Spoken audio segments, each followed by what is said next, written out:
বাবা মার বিয়ের ছবি দেখে সব সত্যি জেনে গেল পারুল। সম্পূর্ণ জানতে ভিডিওটিতে একটি লাইক করে দেখতে থাকো। গল্পের শুরুতেই দেখা যায় সিনজিনি পারুলের মায়ের সাথে যা যা অন্যায় করেছে সেগুলোই সবটা বলছিল শিরিনকে।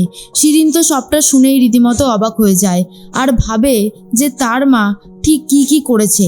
ঠিক সেই মুহূর্তেই সিনজিনি তখন বলে, আমার কোনোদিনও পারুলকে সহ্য হতো না আর ওর মাকেও সহ্য হতো না, তাই তো ওদের পিছনে কাঠি করার জন্য রীতিমতো এত কিছু করা। আর শিরিনও কিছুতেই চায় না যে পারুলের বাবার নাম পারুল নিজে জানতে পারুক, কারণ সেটা হলে শিরিনের যে কত বড় ক্ষতি হবে শিরিন সেটা খুব ভালো মতনই জানতো। এর মাঝখানেই দেখা যায় চেষ্টা চালিয়ে যাচ্ছে রায়ান আর পারুল। চলে গেছে আবারও তাদের ইউনিভার্সিটিতে, আর সেখানে যাওয়া মাত্রই সবাইকে দেখে অনেক খুশি হয়ে যায়।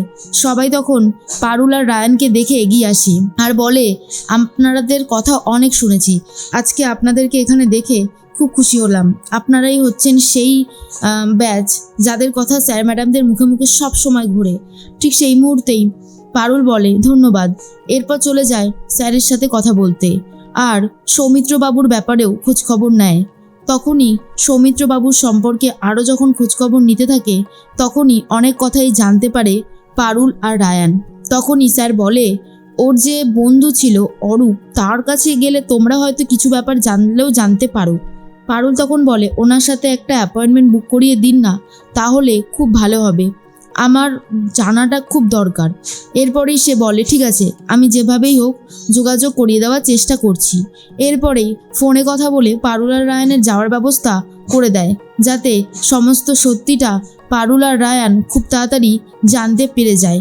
ঠিক সেই মুহূর্তেই রায়ান বলে, পারুল তুই এত কান্নাকাটি করছিস কেন বলতো? পারুল বলে, কেন কাঁদবো না রায়ান, আমি সব কিছুতে না শেষ হয়ে যাচ্ছি। একটা ব্যাপার খুব ভাবছি যে কেন আমি আমার বাবার নাম জানতে পারছি না। আমার নিজের বাবার নাম জানার কি কোনো অধিকার নেই? রায়ান তখন বলে, এইবারে দেখ তুই ঠিক জানতে পারবি, কারণ আমার বিশ্বাস আছে যে এইবার তুই যে পথে নেমেছিস সেই পথে ঠিক রাস্তাটাই তুই খুঁজে পাবি। এরপর চলে গেছে সৌমিত্রবাবুর বন্ধুর কাছে আর বলে, হ্যাঁ তো আমি আর সৌমিত্র খুব ভালো বন্ধু ছিলাম। এখন অবশ্য কাজের চাপে আমাদের অত যোগাযোগ নেই, তবে ওর বিয়েতে আমি খুব মজা করেছি।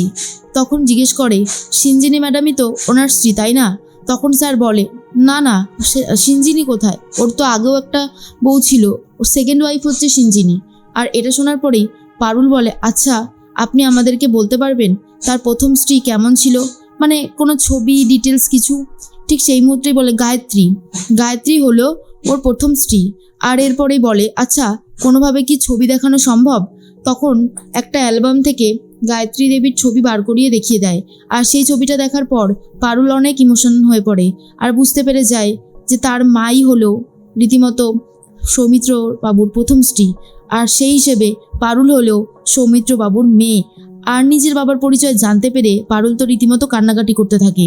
তখনই পারুল ভাবে, আমি কাকুর সাথে মিট করব আর জিজ্ঞেস করব সে কেন আমাকে অস্বীকার করেছিল আর কেনই বা আমার মাকে সে মেনে নেয়নি।